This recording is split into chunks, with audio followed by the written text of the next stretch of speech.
अस्सलाम वालेकुम वरहमतुल्लाह। आज हम डिसइन्फ्लेशन पढ़ेंगे। डिसइन्फ्लेशन का क्या मतलब होता है वो आज मैं आप लोगों को समझाने की कोशिश करूँगा। डिसइन्फ्लेशन एक ऐसी सिचुएशन को कहा जाता है जहाँ पर जो इन्फ्लेशन रेट होता है, जब वो इन्फ्लेशन रेट कम हो जाता है, यानी हम यूँ कह सकते हैं कि इन्फ्लेशन जो किसी सोसाइटी के अंदर होता है और वो इन्फ्लेशन रेट जब डिक्लाइनिंग ट्रेंड पे चली जाती है, जब डिक्रीज हो जाती है, तो जाहिर सी बात है उस इन्फ्लेशन रेट के डिक्रीज होने को ही डिसइन्फ्लेशन कहा जाता है। ठीक। और ये डिसइन्फ्लेशन किस चीज़ की बदौलत होता है? जो एंटी इन्फ्लेशनरी मेजर्स होते हैं, ठीक है ना, यानी एंटी इन्फ्लेशनरी मेजर्स के सबब या की बदौलत जब रेट ऑफ इन्फ्लेशन को डिक्लाइन किया जाता है, तो उस डिक्लाइनिंग रेट ऑफ इन्फ्लेशन को डिसइन्फ्लेशन कहा जाता है।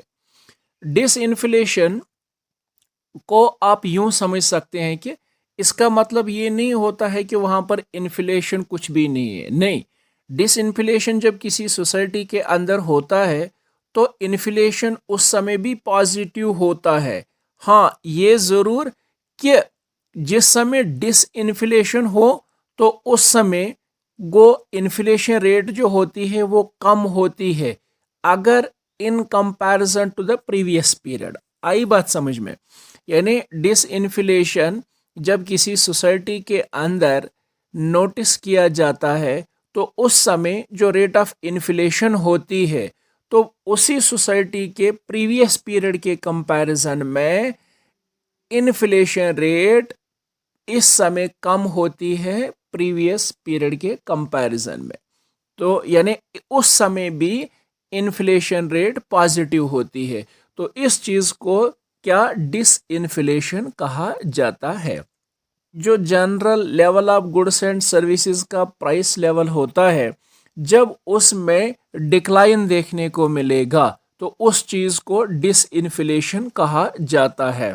डिसइन्फ्लेशन में जो प्राइस लेवल डिलिबरेटली उसको रिड्यूस किया जाता है, लेकिन उसकी वजह से उस सोसाइटी का जो लेवल ऑफ आउटपुट होता है या जो एम्प्लॉयमेंट होता है वो अनअफेक्टेड रहता है। तो सादा अल्फाजों में हम यूं कहेंगे कि एंटी इन्फ्लेशनरी मेजर्स की बदौलत से जब रेट ऑफ इन्फ्लेशन को कम किया जाता है, उस समय उस सोसाइटी के अंदर जो आउटपुट लेवल होता है और जो लेवल ऑफ एम्प्लॉयमेंट होती है उस पे कोई इफेक्ट देखने को नहीं मिलता है, मीन्स दैट रिमेन्स अनचेंज्ड।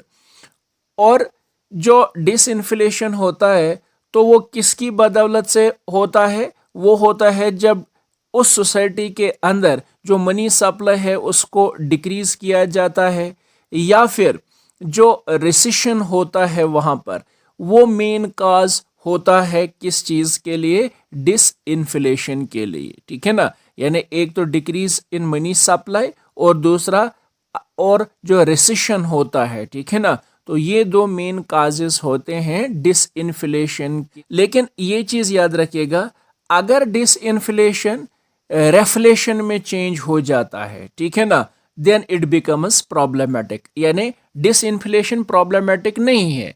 हाँ, डिसइन्फ्लेशन तब प्रॉब्लमेटिक है एक सोसाइटी के लिए, तब इससे मतलब प्रॉब्लम्स होंगी अगर डिसइन्फ्लेशन कन्वर्ट हो जाता है डेफ्लेशन में। ठीक है ना, और डेफ्लेशन का मतलब ये होता है कि जब इन्फ्लेशन रेट नेगेटिव हो जाता है उस सोसाइटी के अंदर, तो तब डिसइन्फ्लेशन प्रॉब्लमेटिक हो जाएगा उस सोसाइटी के लिए।